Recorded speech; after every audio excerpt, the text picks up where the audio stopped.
Olá, bom dia. Que a graça e a paz de nosso Senhor Jesus esteja com você, juntamente com sua família, em um novo despertar com Deus.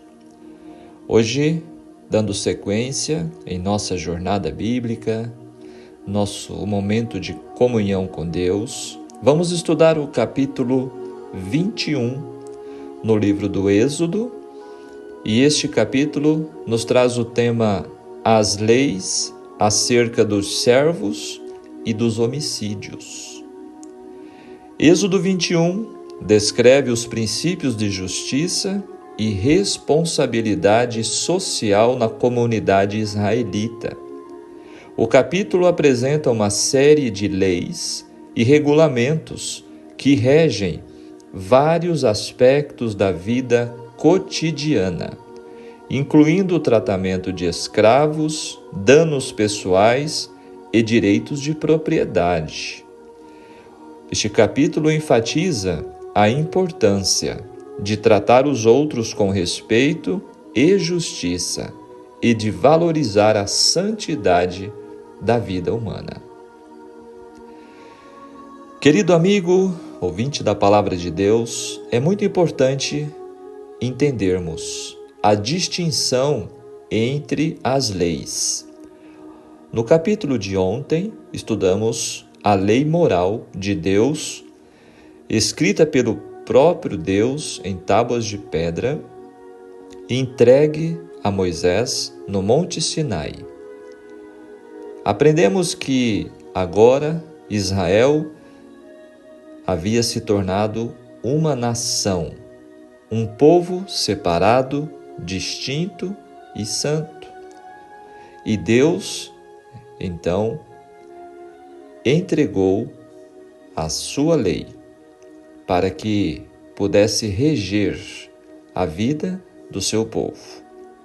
A lei moral, os 10 mandamentos. Agora nós vamos perceber, nesses próximos capítulos, mais leis que Deus entregou a Moisés. Nós vamos ver agora as leis civis. Então, nós destacamos 3 espécies de leis: a lei moral dos 10 mandamentos, a lei cerimonial, que nós vamos também estudar nos próximos estudos, relacionado aos sacrifícios, às cerimônias, a lei cerimonial. E vamos também, como no capítulo de hoje, encontrar leis civis. Afinal de contas, nós já consideramos mais de 2 milhões de pessoas. Eles precisavam de regras, precisavam de leis. Você já imaginou um país onde não há leis para que possa trazer um equilíbrio, um controle, possa trazer ordem dentro da sociedade? Que terrível seria! Portanto, a lei de Moisés guarda prescrições de ordem variada, direcionada a um povo com severas restrições e, por isso, elas eram temporais, tá? Existem leis temporais e existe a lei eterna, a lei dos 10 mandamentos. Nós vamos, então, entrar agora em mais detalhes através dos comentários. O Senhor estabelece as ordenanças de sua aliança. O propósito destes códigos sociais era regulamentar a vida dos israelitas na terra prometida.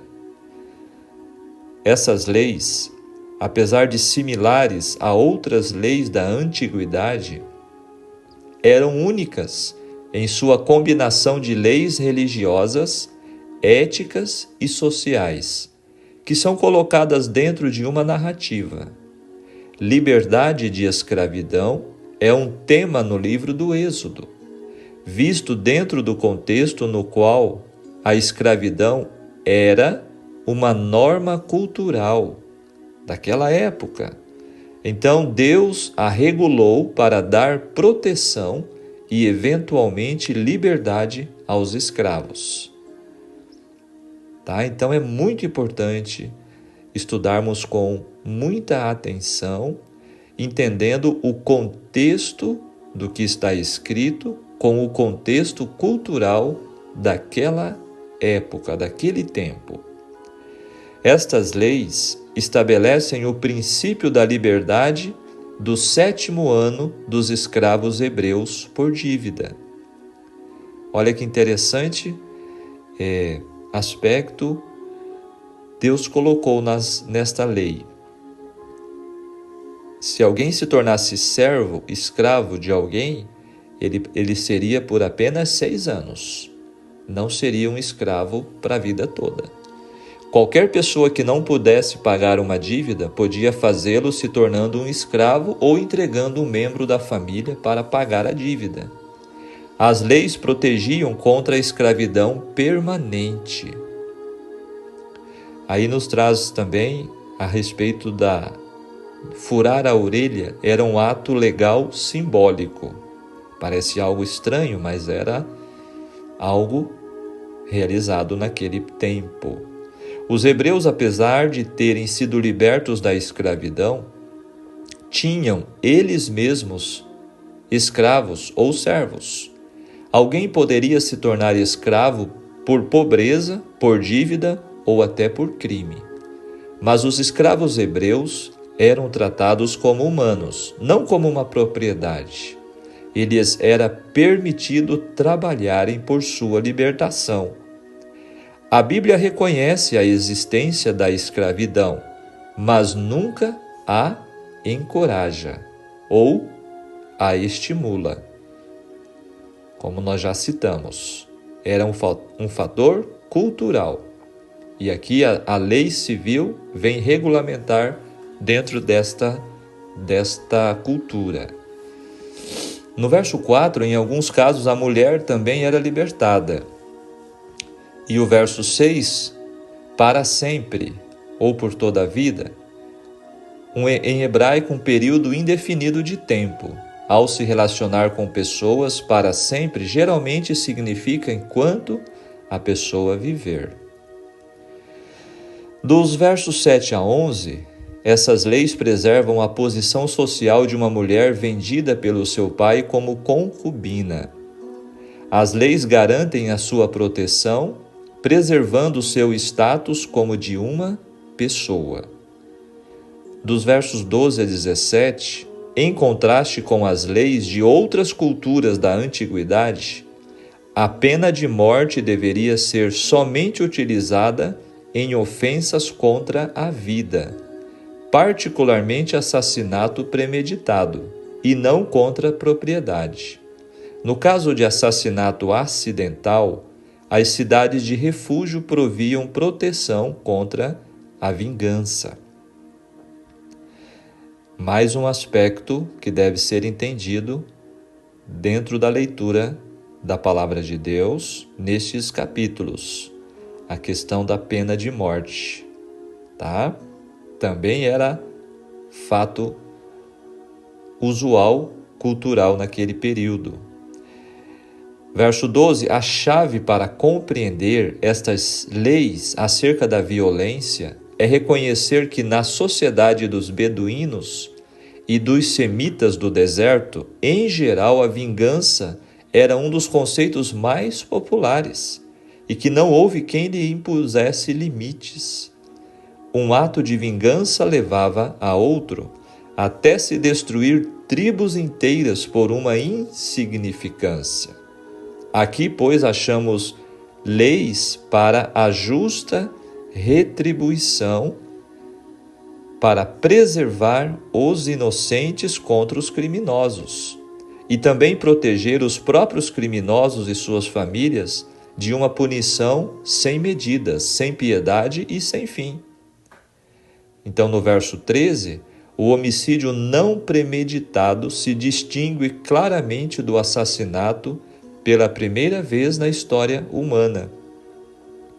Até hoje, Nós encontramos na lei civil, né, de nosso país os crimes que são classificados, né, entre doloso e culposo, né? Então nós vemos aqui descrito esta diferenciação. No verso 14, até mesmo no meu altar. Os chifres do altar eram um último refúgio para as pessoas sujeitas a um processo jurídico. Ela era como se ali a pessoa pedisse clemência, misericórdia. No verso 17, a autoridade paterna era altamente valorizada. É possível que amaldiçoar aqui envolva outros atos abusivos também. No verso 19, andar fora apoiado no seu bordão, evidencia de que está se recuperando de seu ferimento. Alguém que fosse ferido por outro, né? Agora o versículo 20, escravo, ainda que o dono comprasse o escravo, este não lhe pertenceria totalmente, porque a Deus pertence a terra e tudo o que nela há. Assim a misericórdia de Deus intervém no tratamento do escravo. Todos os escravos, estrangeiros ou hebreus, eram protegidos. Punido, literalmente vingado, que significa que o proprietário deveria ser morto. A chamada lei da retaliação, a lei de Talião, como demonstra o seu teor, visava impor um castigo que se enquadrasse ao crime. Jesus, ao invocar a lei do amor, corrigiu o modo popular e errôneo de compreender esta lei. Você já deve ter ouvido falar olho por olho, dente por dente. Jesus, então, citou esta classe de lei que era lá no Antigo Testamento e ele, então, corrigiu esse modo errôneo de compreender essa lei. Verso 24, olho por olho. O princípio fundamental é que a punição deve equivaler à gravidade do crime. Parece que olho por olho era uma expressão idiomática da justiça proporcional e que tais penalidades não eram literalmente impostas. A regra do olho por olho foi instituída como um guia para juízes e não como uma regra para relacionamentos pessoais ou para justificar vinganças. Olha que detalhe interessante. Então era um guia para os juízes e não uma regra nos relacionamentos. Se você me fez tal coisa, eu vou dar o troco com a mesma moeda. Não era esta a regra. Esta regra estabelecia que as punições se adequassem ao crime, portanto, prevenindo punições cruéis que caracterizavam em muitos países antigos. Jesus usou esses princípios para nos ensinar a não retaliar, a não vingar. Juízes, pais, professores e outros que trabalhavam com pessoas deveriam tomar decisões sábias para que a disciplina fosse efetiva. Uma punição muito dura é injusta e uma muito leniente, fraca, é impotente para o ensino. Peça a Deus sabedoria antes de efetuar qualquer julgamento. Se você quer saber mais sobre a ampliação desta lei por Jesus, você pode encontrar no capítulo 5 de Mateus, versos 38 a 42. Agora, comentando o verso 27. A violência física era severamente limitada por essa lei. Esse nível de proteção contra escravos era desconhecido em outras leis da antiguidade. Será absolvido, falando do proprietário do boi chifrador, é penalizável e poderia incorrer em compensação econômica, mas ele não era um assassino. Agora o verso 30 e 31. A vida do proprietário poderia ser resgatada, mas isso poderia custar muito caro. Note o tratamento igualitário às crianças, o que destaca o alto respeito às crianças registrado nas Escrituras. E o verso final, 32, descreve o valor de um escravo, 30 ciclos de prata, ou 360 gramas de prata. O valor mínimo de uma vida humana, de um escravo, segundo o preço de resgate legal. E foi por essa importância, exatamente, que Judas vendeu Jesus. Segundo o que nos dá a entender o preço padrão de um escravo. Olha só que coisa terrível, né? O valor que Judas deu para o mestre. Estes são os comentários do capítulo de hoje. Agora vamos para o comentário do Espírito de Profecia. Leis adicionais à nação israelita. A mente do povo, cega e aviltada pela escravidão ao paganismo, não estava preparada para apreciar completamente os princípios de grande alcance dos 10 preceitos de Deus. Olha só que entendimento importante. Deus havia dado os 10 mandamentos, mas o povo não estava preparado para apreciar a profundidade e também todo o contexto profundo da lei.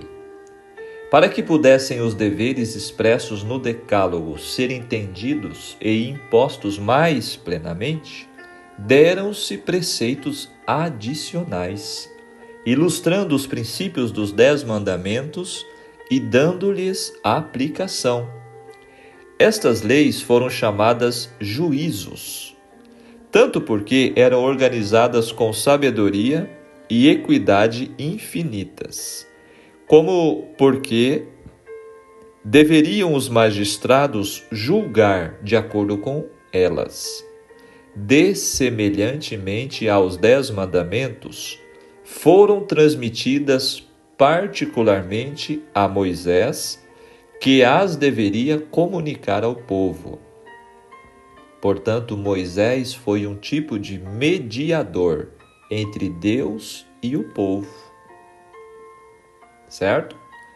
A primeira destas leis referia-se aos servos.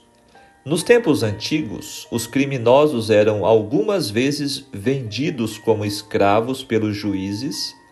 Em alguns casos, os devedores eram vendidos pelos seus credores, e a pobreza levava mesmo pessoas a vender a si ou a seus filhos. Um hebreu, porém, não podia ser vendido como escravo para toda a vida. Seu prazo de serviço limitava-se a 6 anos. No 7º, deveria ser posto em liberdade. O furto de homens, o assassínio premeditado e a rebelião contra a autoridade paterna eram punidos com a morte. Era permitida a manutenção de escravos que não fossem israelitas de nascimento, mas sua vida e pessoa eram estritamente guardadas. Não havia, Deus não permitiu que houvesse maus tratos a qualquer ser humano. Podia ser um servo, mas nada de maus tratos, né? O assassinato de um escravo devia ser castigado. Um agravo infligido a um deles pelo seu senhor, ainda que fosse a perda de um dente, dava o direito à liberdade. Olha só, que interessante entendimento este comentário nos traz. Os próprios israelitas tinham sido recentemente escravos e agora que iam ter servos sob suas ordens, deviam guardar-se de alimentar um espírito de crueldade e extorsão de que haviam sofrido sob os maiorais de tarefas no Egito. A lembrança de sua amarga servidão devia habilitá-los a colocar-se no lugar do servo, levando-os a ser benévolos e compassivos, a tratar os outros como desejariam fossem eles mesmos tratados. Patriarcas e Profetas, a partir da página 310. Um outro texto nos diz assim: o fracasso dos descendentes de Abraão para manterem este compromisso, o compromisso da circuncisão, das leis cerimoniais, conforme se revela em sua disposição para formar alianças com os gentios e adotar-lhes os costumes, foi a causa de sua peregrinação e cativeiro no Egito. Olha que entendimento interessante. Por que eles se tornaram escravos? Porque eles não foram fiéis ao compromisso com Deus. Mas em seu intercâmbio com os idólatras e forçada submissão aos egípcios, os preceitos divinos tornaram-se ainda mais corrompidos com os ensinos vis e cruéis do paganismo. Portanto, quando o Senhor os tirou do Egito, desceu sobre o Sinai, cercado de glória e rodeado de seus anjos, e com terrível majestade proferiu a sua lei aos ouvidos de todo o povo. Mesmo então, não confiou seus preceitos à memória de um povo tão propenso a esquecer os seus mandos, mas escreveu-os em tábuas de pedra. Olha porque Deus escreveu a sua lei, que é eterna, em tábuas de pedra. Pela propensão de esquecimento do homem. Queria remover de Israel toda a possibilidade de misturar tradições gentílicas com seus santos preceitos, ou de confundir os seus mandos com ordenações e costumes humanos. Mas não se limitou a dar-lhes os preceitos do Decálogo.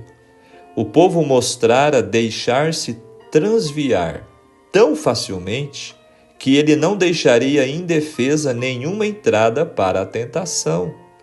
Ordenou-se a Moisés escrever, conforme Deus lhe mandasse, juízos e leis que davam minuciosas instruções quanto ao que era requerido. Então, vamos entender. Havia uma diferença.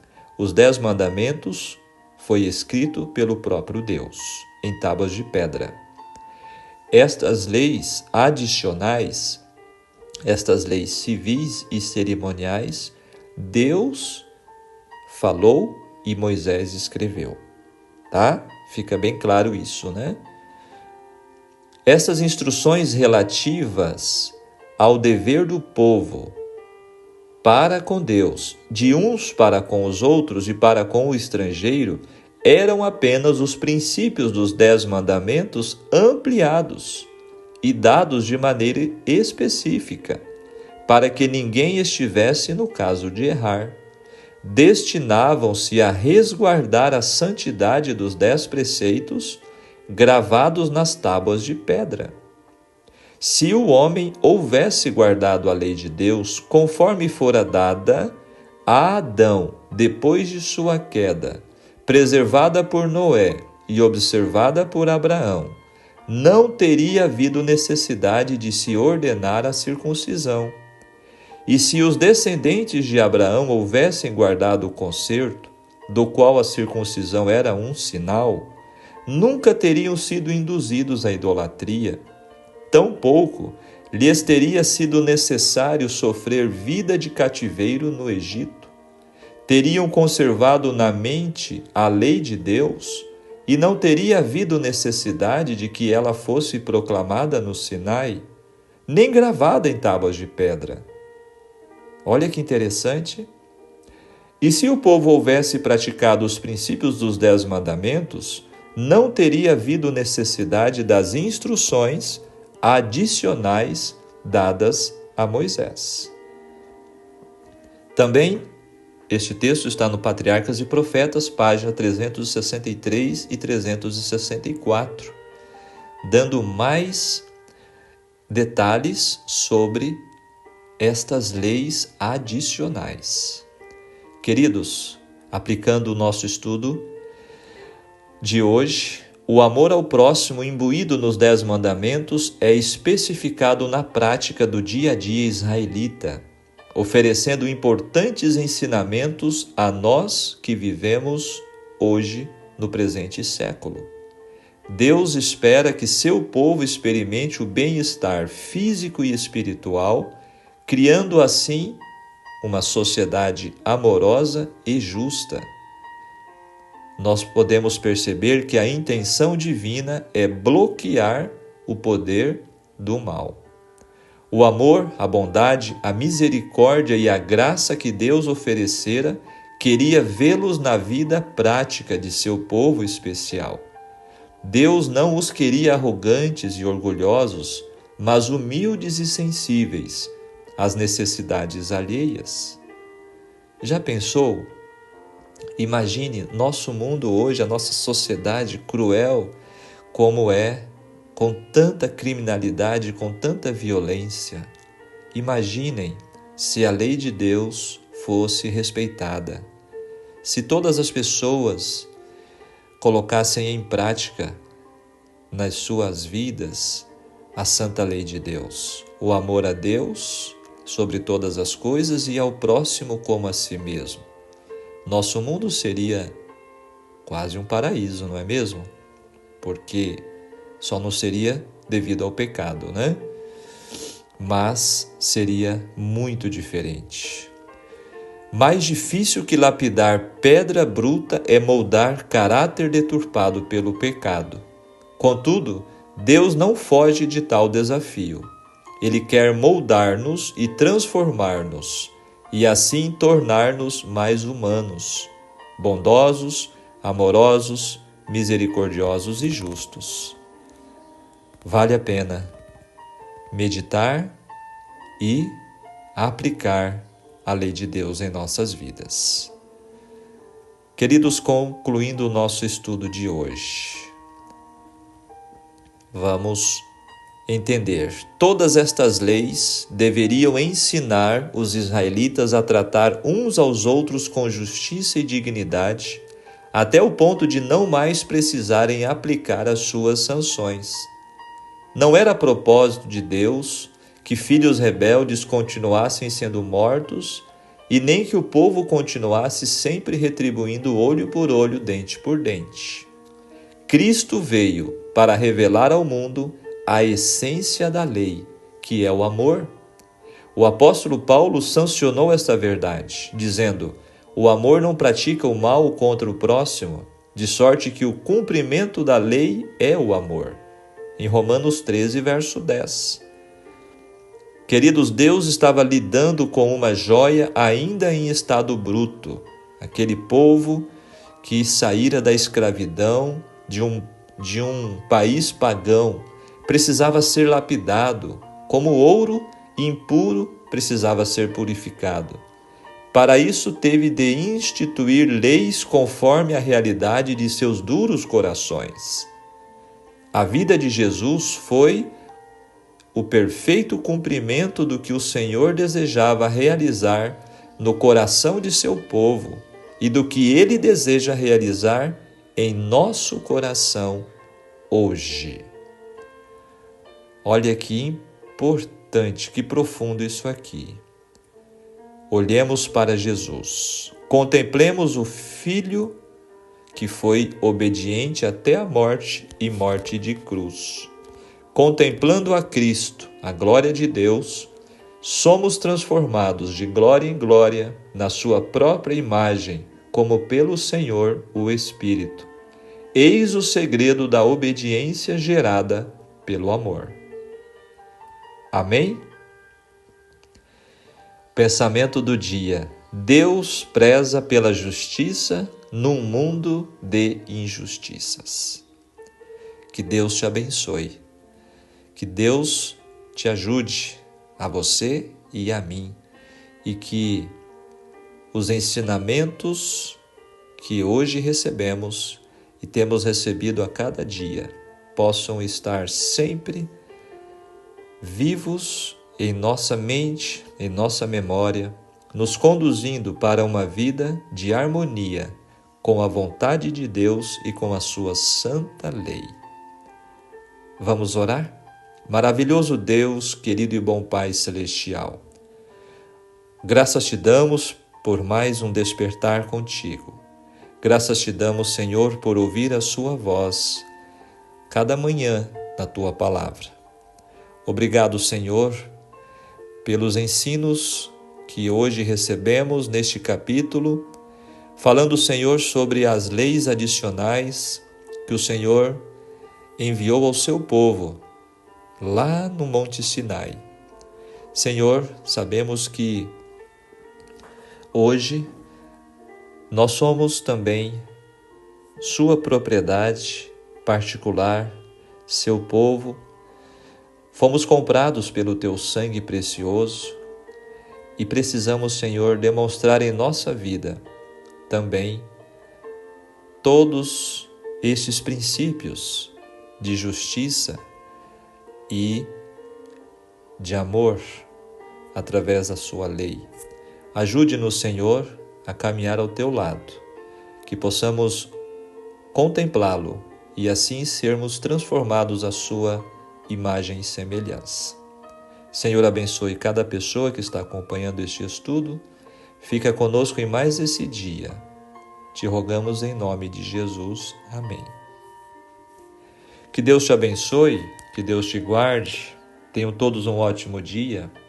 E não se esqueçam, se você puder, compartilhe com outros esta mensagem da Palavra de Deus. Deixe o seu like e, se ainda não se inscreveu, inscreva-se em nosso canal para que você possa receber diariamente estes estudos. Um grande abraço.